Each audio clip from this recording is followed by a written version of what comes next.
everyone, Joe here from ActionX. Welcome to What's on the Tube, ActionX's premiere show where we talk about all things in the world of television, which normally includes episode-by-episode reviews of currently airing shows, season-by-season reviews for completed shows or long-running shows, or doing these first impression where a new show has premiered or has come back and we're just talking about it.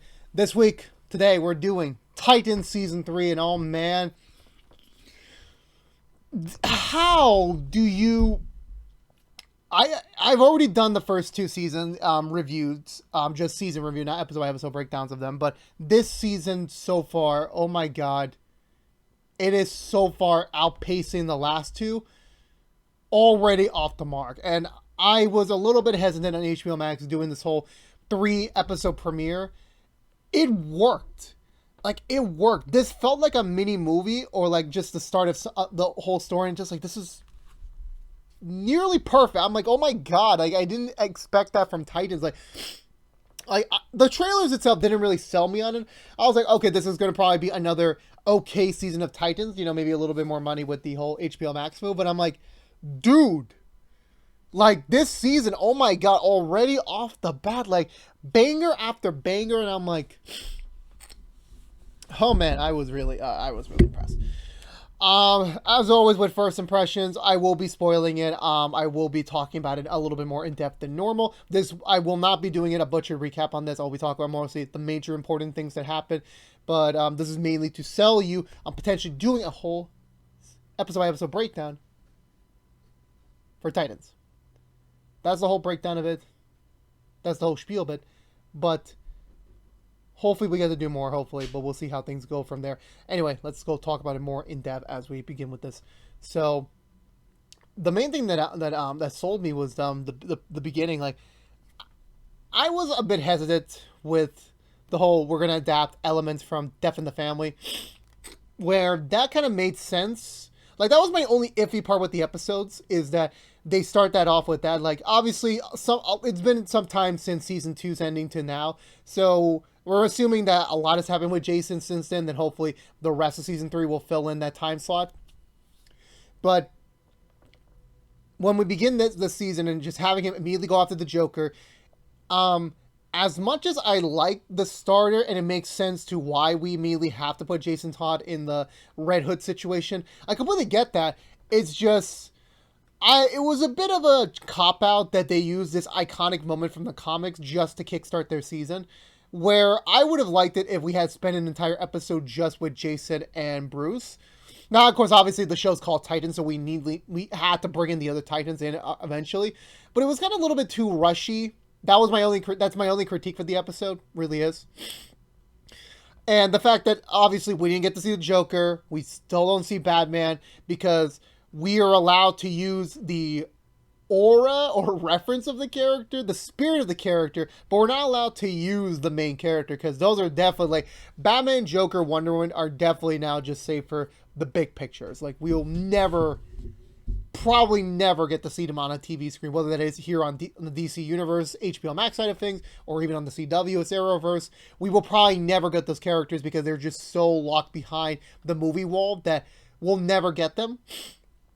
Which, it makes sense, but just seeing just another, like, it's Joker, but it's not Joker. It's kind of like giving me some Gotham vibes that, hey, this is technically our Joker, but it's not really our Joker. You know what I'm saying? I mean, and plus, I was always expecting, like, the first time we would get the live-action interpretation of this scene, I thought it would be more brutaler. I know that's not grammarly correct, but I apologize. But besides that little bit of a miss-out, after that, we just immediately get to the function. Like, we see the Titans operating. It's a bit of a smaller team than the end of last season, from what I remember. I believe there is no Lady Deathstroke. The Deathstroke's daughter's not there. Dove's not there, and it is everyone else. We're seeing their dynamic already established, and then having them just having their roles turn upside down since Jason's death has finally hit the news. We get a little bit of a brief appearance from Tim Drake, which is just mainly setting up the character. It's just we're not getting too much of him. Just a little bit of, like, what is his side of things, being like a common citizen on the ground. and then eventually seeing Dick going back to Wayne Manor, this time on a more of a semi-permanent basis, considering the fact that Bruce really needs the help, since like normally he's had a Robin, and now he doesn't, and he's handling it in a bit of a different way. He's not grieving like he's crying. I don't think I would ever expect that from Batman, but Bruce is not handling this in a more common, more valuable way. Not valuable way. In a regular way. He's not handling this regularly. It's not seen. We get introduced to Barbara, which I think the actress who plays her is pretty cool. This is a seasoned Barbara Gordon, so she's already past the youngness. She got through the trauma the Killing Joke. She's gone through all that. This is a seasoned Barbara Gordon who's kind of echoing the sentiments of her father, being this righteous person who knows what's right. And that's the thing that kind of like that I really connect to between Dick and Barbara's plea to Bruce, is that they are new. They are like more, they're like new world function, that this is how the world is, and Bruce is kind of a little bit old fashioned since he is a much older Batman. I think he's in his 50s in this universe. So he has been Batman for a long time. A lot has changed in the world, and definitely some things these values don't align anymore. But I think the crucial thing, and also setting up the mystery that there was something more to Jason Todd this time around that we don't know about yet as the audience. Like, we're getting a little bit more hints of it, but we're not seeing the full picture of it. We're not seeing it just quite yet. Bruce, the ending of episode 1 when Bruce comes in and reveals he killed Joker, was something that I was a bit taken back from. Like, I know this was going to happen, but I'm just thinking to myself, we've seen Batman kill before. We've seen it in the Snyderverse. We've seen it in Batwoman, technically. We've seen it all over. And he's already basically nearly killed the Joker before. So this is not common. So I was surprised, but I wasn't surprised, if that even makes sense.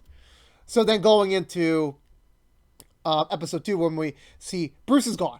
Like, this could just be like, hey, Bruce is just gone in the picture, or we just can't use the character anymore. Let's just write him off this way. If we don't see Bruce Wayne at all for the rest of the series, it makes sense. Because he broke his one rule. He killed. And I know, obviously, like, heroes are not supposed to kill. I don't remember how Titans established in its universe on how heroes should be with this sort of thing, but we didn't really get to see that. But he immediately recruits in the Titans. So seeing them come into Gotham, and, like, I remember hearing it through that Gotham is a character. And every time they use Gotham in, like, the movies or the shows, everything except Batwoman, I believe, you definitely sense, like, this is a different aura. Like, we've seen the Titans operate out of different locales before in the show, and then in the comics and in the other animated properties. We saw that before. But here we definitely get to see them being a little bit affected by Gotham, especially in their first episode in Gotham, where they're trying to take down this new Red Hood gang, as Red Hood's immediately premiered to the scene. Not even like any time is wasted. Like, a few days after Jason is dead, Red Hood appears, and it's just, my God, this is just...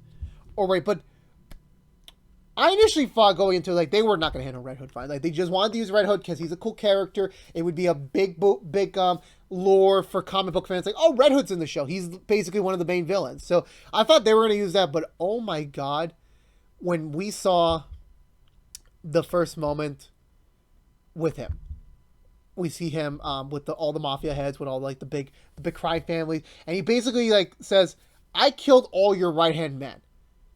You have to take me seriously. Pay me 40% or you're dead. And I'm just like thinking, dude. And and obviously for us, we know, like, yeah, it's Jason Todd. We know that. But he says, like, I will take care of any cops or criminal vigilantes that are going to come against you, because he knows them. He knows he knows how to take them all down, because he used to be one of them. I want to know how he felt at this point. Was it the drugs? Was it more? Because we saw hints of him being a little bit more darker and more violent than the others in season 2. We saw more hints of that, but this is just a complete, like, psychopathic change, and seeing all that, and then having everyone come on board here, and then dealing with, like, oh my God, what are we dealing with this time? And then I really thought we were gonna go like the half the season without them knowing who Red Hood really is, and then immediately by the end of episode 2, where we get to see Dick find out it is Jason. I'm just thinking to myself, they are not slowing down. These are like quick fire paces, quick fire reveal, and they're already figuring out the next thing. They already are. I initially thought episode 3 was gonna be okay. It's kind of a slump. Like the first 2 episodes, like they're really banging it hard. But episode 3 felt like okay, this was gonna be a slow week. Had we aired this the next week, so let's just pile this in. So it's like let's get it out of the way. In episode 4, we're immediately gonna pick up the steam again. That's what I thought because the episode was Hank or Hawk was really not down with letting Jason get away with this, and he was like more kind of like if we have the chance, we're taking him down. We have to end him. And everyone's like, well, he was one of us, but at the same time, he has turned to the dark side. So it's a lot of different questions and variables that everyone has. But Hank is a realist. Like, he is a legitimate threat. Like, he knows all of their weaknesses. So if he decides to really try to kill them, they could technically kill them. And Hank's being Hank, where it's definitely like, I'm bravado. I definitely could take him down. He's just a wimpy kid. He's got some martial arts training. I got muscles. Which is fair, which is a fair point. But then the whole episode played around with him actually being the first to get in contact with Jason. And this is the smart thing about Jason that like I didn't really figure out till like this episode. And like, oh my god, Jason is smarter because remember, he was trained by Batman. This is like an evil Batman a little bit. Because even though, yeah, he's not technically Batman. He never finishes training with him. But he's like, he knows all of Batman's skills. He knows all of his tactics. And then now using them against the Titans. And so it's like, oh my god, this is so freaking smart as hell. This is really creepy, sinister, but I like it. And then the moment, like, he actually made Hank go into a freaking closed down, run down pool naked. And then he gets kidnapped by him. Like, dude. This guy's like going to another level already. Like I didn't really like him in the first few seasons, but oh man, right now he is just killing it. He really is. He's just not stopping steam. So then when we get to later on, where immediately like Hank gets dropped out, it's not a hostage situation at all. They come back and he's got a bomb in his chest, and he's looking at myself. Okay, this is definitely going to be another like. They're going to somehow find a way to save him at the last minute. He's going to get saved. Don't worry. Hank's going to be fine. We see Dove having some, identity crisis since she still loves Hank despite everything they've been through season 2. She still loves him, and she wants to do what's best for him. So she's going to do her best to try and save him, regardless of what Jason wants, which is basically them stealing a van full of gold, which is meant to be a reputation ruiner. Because they're new to town, so they're really on thin ice right now with Gotham. So this will definitely destroy their credibility and will definitely delay them in terms of their plans to take Red Hood down. Dick doesn't want to do it because he's gonna call his bluff. Jason's never gonna do this. Like there's certain lines that Jason won't even cross. And the moment that I remember, like I was like, dude, this show has gone to a new level.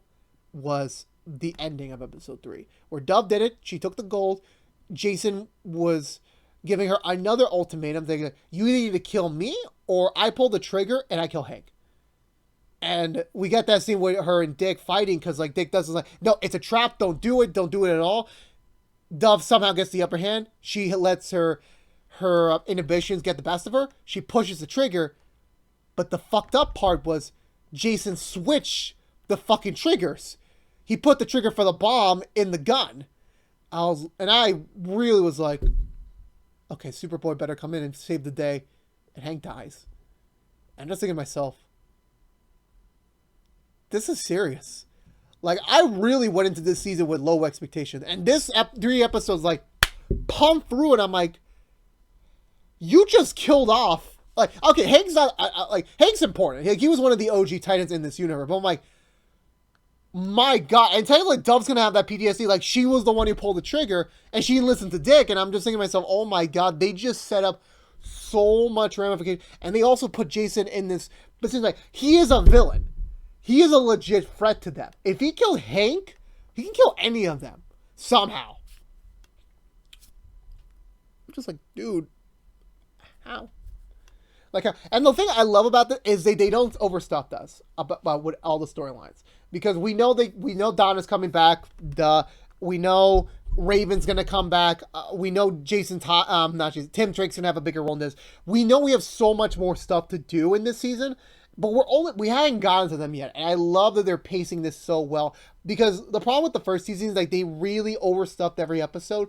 This time they're not, and I'm just loving this new pacing, and I really did, and they finally found their right group with Titans, and overall I'm just blown away by it. I really am, and I'm very surprised, and I'm very happy, and I cannot wait to see what the remaining 10 weeks are going to go with this. And I really hope I get to do this each and every week. But again, that all depends on you, the viewers. So please, first of all, let me know in the comments below, what did you think of the first 3 episodes of Titans' third season? I would love to talk about it. No one I've known has seen it yet, so I really want someone to talk about it with. So please comment down below. But also, please like, share, favorite this video. Please, to get us to be able to do every episode of Titan Season 3 reviewed, so that we can do the review series. We'll make it work on the schedule. I would love to do it, so please share if you want to. But if any case, we will be doing a full Season 3 review at the end of the Season 3 run at some point, I believe in October. So please still support us there. But again, this has been 1 and 2 from ActionX, talking about Titan Season 3, well, the first 3 episodes, mostly a first impression / me geeking about it. But if you want to know what we're doing overall 1 and 2, normally besides these first impressions, we're about to start tomorrow our Heels episode reviews, that's coming out on Stars this Sunday night, or tonight if this is coming out Sunday. So that will be coming out every Monday morning. We're also going to be doing every DC Stargirl Season 2 episode reviewed each and every Wednesday morning after a brand new episode on Tuesday nights on the CW, free the next day on the CW app. We're currently wrapping up our Walker review every Friday morning after a brand new episode on Thursday nights on the CW. We have the Season 1 review coming out this Friday, and the next week the Season 2 predictions, and that will wrap it up. But if you care about Titans, again, if you really want to hear me geek more about Titans and talk about it more in a more critical matter, this was still critical. I was still talking about it a little bit, but like I was just so happy at the end of the day how this all turned out, and I'm very excited to see where the rest of the season is going to go. But however, we need support to do this. We need input to like show us that this is worth investing more time into. So I would love to talk more about Titans. I would love to. I'm still trying to pitch George and Sal to go see the show, because like it is so freaking good. I really can't wait to eventually convince them to go see the season specifically. But again, I would love to do this each and every week, but again, it's all on you. So again, please subscribe to ActionX on youtube.com/ActionX videos. Ring that bell for notification when our next What's in the Tube is live. And as well as follow us on social media, including our brand new Instagram page, to stay up to date with any sort of updates, including if we're going to do a review series for this. But until then, stay safe out there, be good to each other, and as always, peace out.